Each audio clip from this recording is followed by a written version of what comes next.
Hello दोस्तों, आज आपको ये वीडियो के अंदर ऐसा प्रॉब्लम सॉल्व करके दिखाऊंगा कि पूरा यूट्यूब के अंदर आप ये प्रॉब्लम के ऊपर इसी तरह प्रॉब्लम के ऊपर वीडियो देखने को नहीं मिलेगा।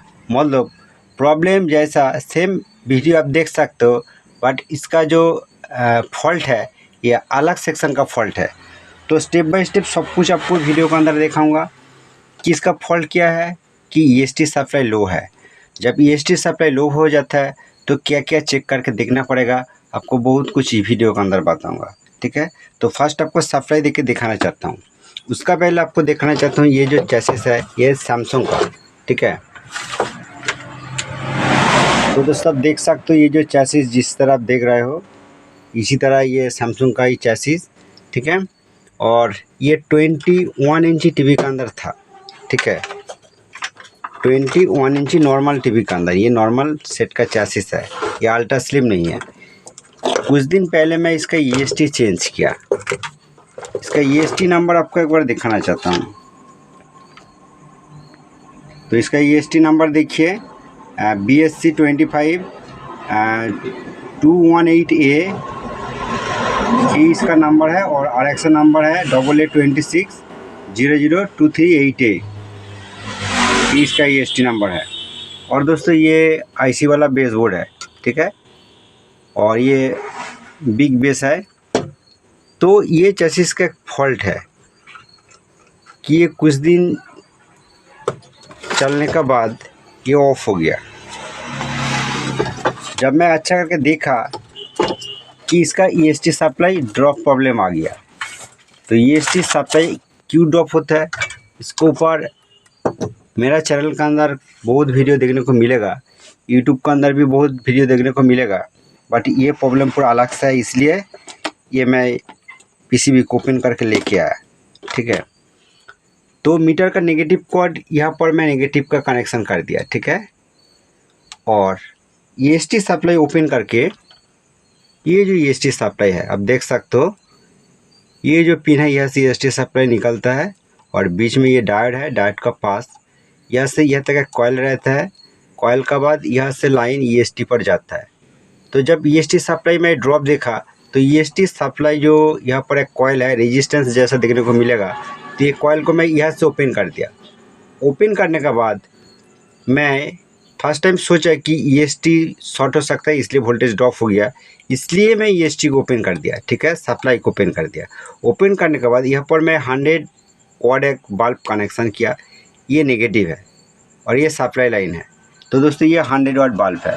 तो डैमेज लोड देख के आपको कनेक्शन करके टेस्ट करके दिखना पड़ेगा कि ईएसटी सप्लाई ड्रॉप जो हो रहा है कि ये आउटपुट साइड शॉर्ट होने से भी हो सकता है, और पावर सेक्शन का अंदर प्रॉब्लम से भी ईएसटी सप्लाई कम आउटपुट होगा। तो इसी तरह कनेक्शन करने के बाद आप कुछ भी किसी भी प्रॉब्लम को आइडेंटिफाई कर पाओगे। ठीक है, तो आपको चलिए एक बार वोल्टेज टेस्ट करके दिखाऊंगा। अभी मीटर को मैं डीसी रेंज पर सिलेक्ट कर दिया, और चलिए मैं सप्लाई दे देता हूँ। मैं सप्लाई दे दिया।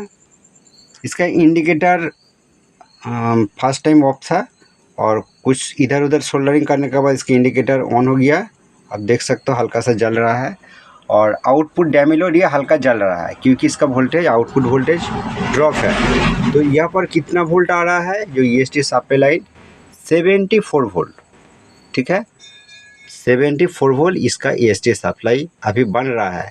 बट यहाँ पर कितना वोल्ट होना चाहिए, सैमसंग चैसिस के अंदर 122 से 25 वोल्ट का अंदर ही वोल्टेज निकलता है सप्लाई देने का साथ साथ, ऐसी सप्लाई इनपुट करने का साथ साथ। बट यहाँ पर वोल्टेज 74 वोल्ट फिक्स्ड है।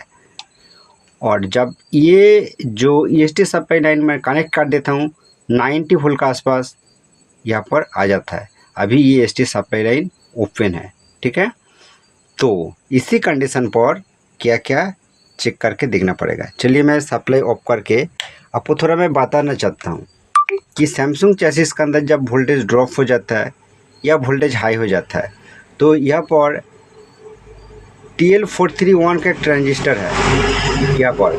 तो ये ट्रांजिस्टर फॉल्ट होने का वजह है दोस्तों, वोल्टेज इसी तरह आपको लो देखने को मिलेगा। और यहाँ पर एक रेजिस्टेंस है जो मेन ईएसटी सप्लाई लाइन के साथ 120 के, ये वैल्यू चेंज होने का बाद भी इसी तरह प्रॉब्लम आ सकता है, हाई भी वोल्टेज हो सकता है। तो ये कस्टमर का घर का अंदर में ये TL431 में चेंज किया, ये रेजिस्टेंस को चेंज कर दिया, और चेंज करने के बाद प्रॉब्लम जब सॉल्व नहीं हो रहा है तो मैं इसका अंदर जो ऑप्टोकपलर रहता है, ये ऑप्टोकपलर भी फॉल्ट से वजह इसी तरह प्रॉब्लम आ सकता है। ऑप्टोकपलर को भी मैं चेंज किया, चेंज करने के बाद दोस्तों इसका जैसा प्रॉब्लम ऐसा ही है। और उसका बाद यहाँ पर एक ट्रांजिस्टर रहता है TL431 का नीचे, कि ये C815 का, ठीक है, सैमसंग का अंदर C815 का एक ट्रांजिस्टर रहता है। तो ये 815 ट्रांजिस्टर मैं चेंज कर दिया, चेंज करने का बाद भी इसका प्रॉब्लम सॉल्व नहीं हो रहा है। तो और क्या देखना पड़ेगा, इसी तरह प्रॉब्लम जब आएगा बहुत टेक्नीशियन का दिमाग बिगड़ जाएगा। तो चलिए, आपको वोल्टेज चेक करके जब दिखाऊंगा आपका दिमाग में नहीं चलेगा कि इसी तरह प्रॉब्लम हो सकता है, ठीक है। बहुत ही क्रिटिकल और इम्पोर्टेंट इन्फॉर्मेशन आपका साथ में अभी शेयर करने के जा रहा हूँ, ठीक है। तो चलिए दोबारा मैं सप्लाई दे के दिखाता हूँ। देखिए सप्लाई दे दिया, ये डैमिलर जल रहा है। दोबारा ये वोल्टेज कितना आ रहा है, 74 वोल्ट आ रहा है, ठीक है। अभी आपको देखना पड़ेगा कि इसका अलग से सप्लाई है, ठीक है। जो सप्लाई यह जो एक डायोड है यहाँ पर आता है, यहाँ पर कितना वोल्ट है, 7.2 वोल्ट। बट दोस्तों यहाँ पर 11 वोल्ट का आसपास होना चाहिए, ठीक है। तो ठीक है, मैं मान लेता हूँ यहाँ पर 7.2 वोल्ट ये ओके है। बट ये कहाँ पर जाता है, यहाँ पर 3.3 वोल्ट का एक रेगुलेटर है, यहाँ पर आता है। तो यहाँ पर कितना वोल्ट है, 7.1 वोल्ट। तो ये हो सकता है, बट यहाँ पर 11-12 वोल्ट का आसपास देखने को मिलता है। बट और जो देखना पड़ेगा, ये 3.3 वोल्ट का जो रेगुलेटर है इसका आउटपुट वोल्टेज 3.3 वोल्ट होना चाहिए। ये दोस्तों आउटपुट है। यहाँ पर वोल्टेज कितना है, 3.297, मतलब ये ओके लग रहा है, पर दोस्तों ये ओके नहीं है, ठीक है। 3.3 वोल्ट प्रॉपर होना चाहिए यहाँ पर। तो ये छोटा सा सिम्टम है, ठीक है। आप अच्छा करके देखिए, ये छोटा सा सिम्टम है। ये 3.3 वोल्ट होना चाहिए, बट 3.2 वोल्ट है, ठीक है। तो आपको मन में नहीं चलेगा कि ये लाइन का फॉल्ट है, बट दोस्तों ये लाइन का ही फॉल्ट है। तो दोस्तों अभी आपको जो बताऊंगा कि ये जो 3.3 वोल्ट पॉइंट है, 3.3 वोल्ट लाइन है, ये किधर चला गया आपको ढूंढना पड़ेगा, देखना पड़ेगा। तो अब देखेगा तो ये यहाँ से इसी तरह घुमा के ये जा रहा है। बीच में यहाँ पर एक डायोड है, ठीक है। ये 3.3 वोल्ट का डायोड हो सकता है। तो ये भी शॉर्ट हो सकता है। ये लाइन का अंदर PF कैपेसिटर जो कुछ है ये सब भी शॉर्ट हो सकता है, ठीक है। बट ये लाइन जो जा रहा है बीच में दोस्तों, यह से यह तक एक जम्पर है, जम्पर का बाद यह से यह तक एक कॉइल है, और ये कॉइल का बाद दोस्तों ये IC का E पिन पर आता है, ठीक है। और यहाँ पर RX पिन है, ये जो पॉइंट है ये पिन पर आता है, ठीक है। तो यहाँ पर भी ये 3.2 वोल्ट आना चाहिए, ठीक है। तो चलिए मैं मेजर करके आपको एक बार दिखाना चाहता हूँ, ठीक है दोस्तों। तो चलिए मैं दोबारा सप्लाई दे देता हूँ। दोबारा सप्लाई दे दिया और इसका लाइट जल रहा है। अभी इसका EST सप्लाई कितना बन रहा है, ये 74 वोल्ट बन रहा है अभी इसी टाइम, ठीक है। और यहाँ पर कितना वोल्ट आपको दोबारा दिखाना चाहता हूँ। आप देख सकते हो 3.2 वोल्ट बन रहा है। और ये जो कॉइल है यहाँ पर भी 3.2 वोल्ट बन रहा है। और चलिए मैं डायरेक्ट दिखाता हूँ आपको IC का ये जो पिन है, ठीक है। यहाँ पर कितना वोल्ट बन रहा है, 3.2, ठीक है। और दोस्तों यहाँ पर एक पिन है जिस पिन का अंदर 3.2 वोल्ट बन रहा है, ठीक है। तो मैं सप्लाई ऑफ करके आपको बताना चाहता हूँ कि ये मैं एक बार अच्छा करके चेक करके देखने के बाद आपको ये लास्ट में वीडियो बना के दे रहा हूँ कि दोस्तों इसका IC फॉल्ट है। क्यों IC फॉल्ट है ये भी आपको दिखाऊंगा लाइव कि ये IC शॉर्ट है। कितना शॉर्ट है देखिए। तो फर्स्ट मैं मीटर को कंटिन्यूटी मोड पर सिलेक्ट कर देता हूँ, ठीक है। ये कंटिन्यूटी रेजिस्टेंस मोड पर है। और चलिए ये कंटिन्यूटी मोड पर मैं सिलेक्ट कर दिया, ठीक है। सिलेक्ट करने का बाद तो दोस्तों ये तो नेगेटिव का साथ मीटर का नेगेटिव कोड कनेक्शन है। और ये नेगेटिव के साथ कनेक्शन जो है, तो यहाँ पर टच करने के बाद इसी तरह बीप साउंड आएगा और ये मीटर का अंदर शॉर्टिंग होगा तो ग्रीन जलेगा, हल्का शॉर्टिंग होगा तो रेड जलेगा। तो देखिए ये ग्रीन जल रहा है, ठीक है।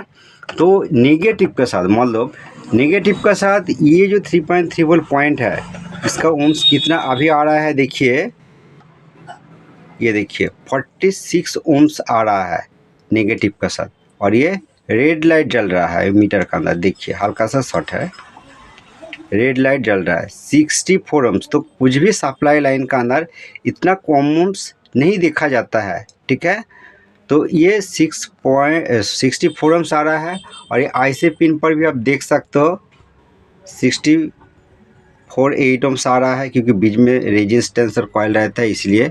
और यहाँ पर आप देख सकते हो 46 ओम्स आ रहा है यहाँ पर। तो आपको कंफर्म करने के लिए क्या करना पड़ेगा, तो IC का ये एक एक पिन को ओपन करके देखना पड़ेगा, ठीक है।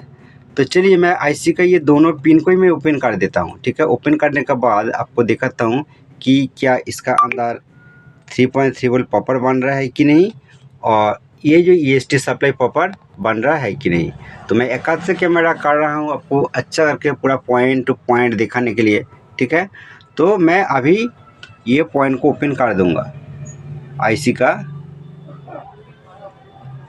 ये वाला पॉइंट है, ये इसको ओपन कर दूँगा, और ये वाला पॉइंट को ओपन कर दूंगा, ठीक है। ओपन करने के बाद आपको दिखाऊंगा कि वोल्टेज प्रॉपर बन रहा है कि नहीं। अभी दोस्तों मैं IC का दोनों पिन को ओपन कर दिया, आपको बहुत क्लियर करके दिखाऊंगा। आप देख सकते हो ये वाला पॉइंट को मैं ओपन कर दिया, और ये वाला पॉइंट को ओपन कर दिया। जो दोस्तों ये लाइन का अंदर एक जम्पर है, ठीक है, ये जो जम्पर है ये IC का पिन पर चला गया, ये पॉइंट को मैं ओपन कर दिया। तो IC का जो ये कटिंग निशान है ये ऊपर पोजीशन है, इसी तरह आप देखेगा तो आपको काउंट करके जरूर आप देखिए कि कितना नंबर पिन होगा। और चलिए मैं ये मीटर को कंटिन्यू मोड पर मैं सिलेक्ट करके रखा हूँ, आप देख सकते हो यहाँ पर टच करने के बाद इसका बीप साउंड आ रहा है। और ये दोस्तों IC का मिडिल पिन है, ठीक है, सॉरी ये वाला IC ये 3.3 वोल्ट का रेगुलेटर IC है, और ये सप्लाई पिन है, ठीक है। और ये आउटपुट पॉइंट जो शॉर्टिंग था, ये शॉर्टिंग देखिए अभी रिमूव हो गया, ठीक है। तो ये IC का दोनों पिन को ओपन करने के बाद ये रिमूव हो गया। चलिए इसका ये जो पिन है इसको मैं टच करके आपको दिखाता हूँ। दिखाने के बाद इसका अंदर कुछ भी शॉर्टिंग नहीं है, और ये जो पिन को मैं ओपन किया इसको टच करने के बाद आप देख सकते हो मीटर के अंदर 47 ओम्स आ रहा है। इसका मतलब इसका IC शॉर्ट है, इसी का वजह इसका EST सप्लाई ड्रॉप हो गया था। तो चलिए मैं आपको वोल्टेज चेक करके भी एक बार दिखाना चाहता हूँ। मैं सप्लाई दे दिया, सप्लाई देने के बाद आउटपुट लोड डैमी लोड देखिए बिल्कुल ओके जल रहा है, और EST सप्लाई अभी कितना बन रहा है देखिए 122 वोल्ट के आसपास ये बन रहा है, मतलब प्रॉपर EST सप्लाई बन गया। और यहाँ पर आपको जो दिखाना चाहता हूँ 3.2 वोल्ट यहाँ पर था, अभी मीटर का अंदर देखिए 3.3 वोल्ट प्रॉपर बन रहा है, ठीक है। तो एक्चुअली इसका जो शॉर्टिंग ये IC शॉर्टिंग है, तो इसी का बजाय तो दोस्तों ये फॉल्ट हो गया। पर दोस्तों मैं आपको अभी इसी टाइम बताना चाहता हूँ, यहाँ पर जो TL431 का ये जो ट्रांजिस्टर जैसा देखने को लग रहा है, पर दोस्तों ये ट्रांजिस्टर नहीं है, ये IC है, ठीक है। तो चलिए मैं आपको ये चेसिस का जो IC नंबर आपको एक बार दिखाना चाहता हूँ। तो आप देख सकते हो ये चेसिस का अंदर जो IC है, जो प्रोसेसर IC, तो दोस्तों ये IC नंबर आप देख सकते हो TDO12136PS/N3/3, और इसका लास्ट एक स्टिकर रहता है, स्टिकर इसका ऊपर नहीं है, तो मार्केट का अंदर ढूंढ के देखना पड़ेगा कि इसका अंदर ओरिजिनली कौन सा IC यूज़ होना चाहिए। तो अभी मेरे पास IC नहीं है, बट फॉल्ट को आइडेंटिफाई करके आपको देखा है कि जो EST सप्लाई ड्रॉप प्रॉब्लम ये जो पोजीशन है ये बहुत अलग सा पोजीशन है, ये IC फॉल्ट के बजाय ये EST सप्लाई ड्रॉप हो गया। थैंक यू दोस्तों वीडियो फुल वॉच करने के लिए। तो दोस्तों मैं भूल गया आपको बताने के लिए कि ये 3.3 वोल्ट लाइन ये हल्का सा शॉर्ट के बजाय तो ये EST सप्लाई क्यों ड्रॉप हो गया? ये तो नहीं होना चाहिए, क्योंकि ये सप्लाई अलग है, ये सप्लाई अलग है दोस्तों। तो आपको मैं बताना चाहता हूँ कि आप चाइना किट का अंदर, जो मार्केट का लोकल किट का अंदर आप ज़रूर देखा होगा कि वर्टिकल सप्लाई का अंदर, वर्टिकल आईसी का अंदर सप्लाई जो जाता है, तो वो वर्टिकल आईसी शॉर्ट होने का रीजन से दोस्तों EST सप्लाई भी ड्रॉप हो जाता है। इसी तरह दोस्तों ये एक सप्लाई लाइन है, जिस सप्लाई दोस्तों यहाँ से, ठीक है, यहाँ से आ रहा है और ये लाइन से दोस्तों जा रहा है, और यहाँ पर दोस्तों ये जंपर होने के बाद यहाँ पर एक डायोड है, ठीक है, यहाँ पर आता है, और यहाँ पर जो सप्लाई आता है, ये सप्लाई जब ड्रॉप हो गया तो इसी का वजह EST सप्लाई भी ड्रॉप हो गया, क्योंकि ये जो कॉइल है, कॉइल का आउटपुट सभी वोल्टेज ड्रॉप हो जाएगा, कुछ भी एक सप्लाई लाइन के अंदर वोल्टेज ड्रॉप हो जाएगा। तो यही इसका रीज़न है। तो आपको दोबारा एक बार सप्लाई देके दिखाना चाहता हूँ, जो मैं आपको नहीं दिखाया। चलिए मैं सप्लाई दे देता हूँ। सप्लाई देने के बाद आपको अभी इसी टाइम दिखाऊँगा कि यहाँ पर जो वोल्टेज ड्रॉप हो गया था, ये आपको नहीं दिखाया। अभी दोस्तों यहाँ पर वोल्टेज आप देख सकते हो 11.9, मतलब 12 वोल्ट का आसपास है। ये वोल्टेज 7 वोल्ट का आसपास हो गया था। तो ये जो 3.3 वोल्ट IC है, इसका सप्लाई यहाँ पर आता है, ठीक है, आप देख सकते हो मीटर के अंदर 11.8, दोस्तों ये 7 वोल्ट हो गया था। अभी दोस्तों ये 3.3 वोल्ट प्रॉपर आउटपुट दे रहा है, ठीक है। इसका शॉर्टिंग भी आपको ये पिन ओपन करके देखा